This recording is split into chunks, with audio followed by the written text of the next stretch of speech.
ನನ್ನವರ ಮನ ಬಾಬಲ್ಲೆ ನೀಡಿದೋರ ನಿಜ ಬಾಬಲ್ಲೆ ಸಿದ್ದಯ್ಯ ಸ್ವಾಮಿ ಬನ್ಯ ಕಂಡಾಯದ ಬಡೆ ಹಾಡಿನಲಿ ನೋಡಿ ಕಲಿ ಹಾಡಿನಲಿ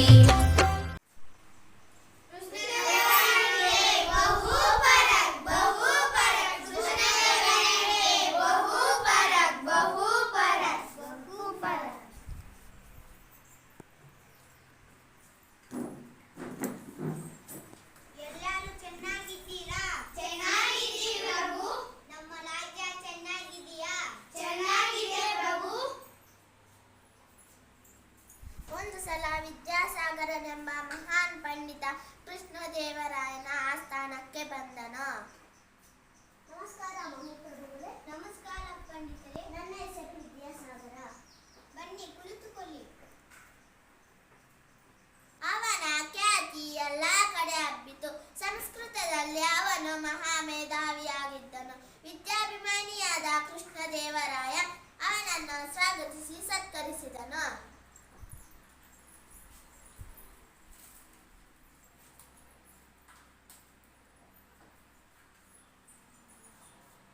ನಿಮ್ಮ ಹೆಸರು ಇದೆ, ಚೆಕ್ಕೆಲ್ಲ ಗೊತ್ತು. ಏನು ಬಂದಿದ್ದೀರಿ ಪಂಡಿತರೇ? ನಾನು ನಿಮ್ಮ ಆಸ್ಥಾನದ ಪಂಡಿತರೊಡನೆ ವಾದ ಮಾಡಲು ಬಂದಿದ್ದೇನೆ. ಆಗಬಹುದು ಆಗಬಹುದು ಪಂಡಿತರೇ, ಆಗಬಹುದೇ? ಯಾರೂ ಇಲ್ಲವಲ್ಲ. ಇಂಥ ದೊಡ್ಡ ರಾಜನ ಆಸ್ಥಾನದಲ್ಲಿ ನನ್ನನ್ನು ಸೋಲಿಸುವ ಒಬ್ಬ ಪಂಡಿತನೂ ಇಲ್ಲವೆನ್ನುವುದು ಬೇಸರದ ಸಂಗತಿ. ಈ ವಿಷಯ ಮೊದಲೇ ತಿಳಿದಿದ್ದರೆ ನಾನು ಇಲ್ಲಿಗೆ ಬರುತ್ತಲೇ ಇರಲಿಲ್ಲ. ಇಷ್ಟು ಬೇಗನೆ ಈ ತೀರ್ಮಾನಕ್ಕೆ ಬರಬೇಡಿ. ನೀವು ಯಾರು? ನಾನು ಒಂದೆರಡು ಗ್ರಂಥಗಳನ್ನು ಬರೆದಿದ್ದೇನೆ. ನನ್ನನ್ನು ತೆನಾಲಿ ರಾಮಕೃಷ್ಣ ಎನ್ನುತ್ತಾರೆ. ಹೌದೇನೋ? ನಾನು ನಿಮ್ಮ ಬುದ್ಧಿವಂತಿಕೆ ಬಗ್ಗೆ ಕೇಳಿದ್ದೇನೆ. ಆದರೆ ಬುದ್ಧಿ ಚಾತುರ್ಯಕ್ಕಿಂತ ಮುಖ್ಯವಾಗಿ ಆಳವಾದ ಅಧ್ಯಯನ ಮಾಡಿದವರು ಮಾತ್ರ ನನ್ನೊಂದಿಗೆ ವಾದ ಮಾಡಲು ಸಾಧ್ಯ. ನನಗೂ ತಿಳಿದಿದೆ. ನೀವು ಯಾವ ಗ್ರಂಥದ ಮೇಲೆ ವಾದ ಮಾಡುತ್ತೀರಿ? ನಿಮಗೆ ಇಷ್ಟವಾದ ಯಾವುದೇ ಸಂಸ್ಕೃತ ಗ್ರಂಥವಾಗಬಹುದು. ಹಾಗಾದರೆ ನಾಳೆ ಸಂಜೆ ಇದೇ ಹೊತ್ತಿಗೆ ನಿಮ್ಮೊಂದಿಗೆ ವಾದ ಮಾಡಲು ಸಿದ್ಧನಾಗಿ ಬರುತ್ತೇನೆ. ಮಹಾಪ್ರಭು, ನಾಳೆ ವಾದ ಮಾಡಲಿಕ್ಕೆ ಅಪ್ಪಣೆ ಕೊಡಿ. ಆಗಬಹುದು. ಬರ್ತೀನಿ ಪ್ರಭು. ಆಗಬಹುದು.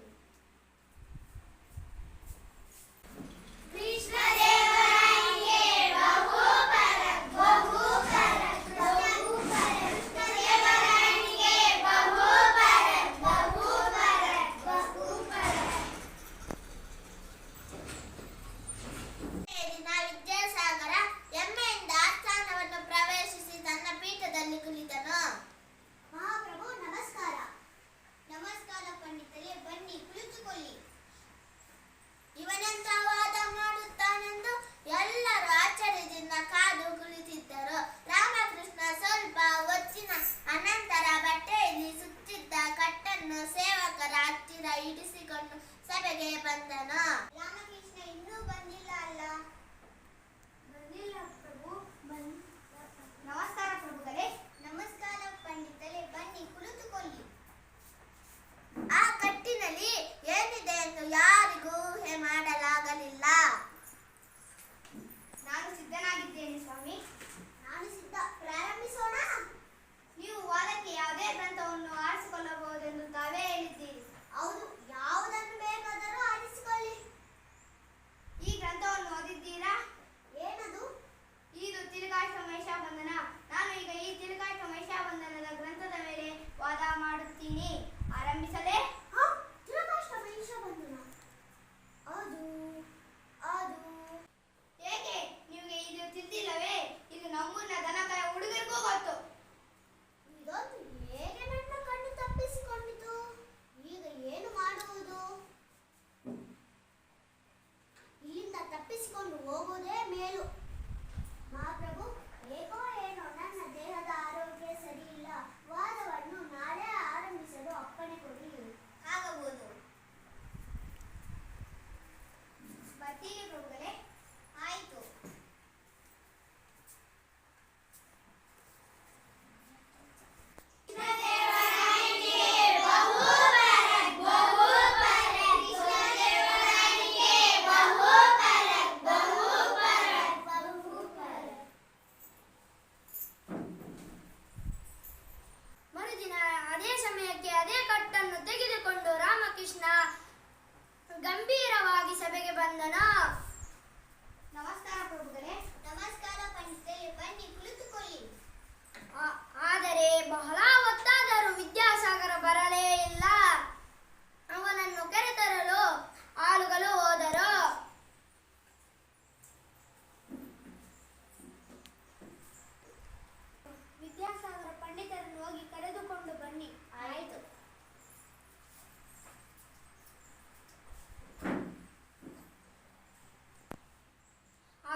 ಹೋಗಿ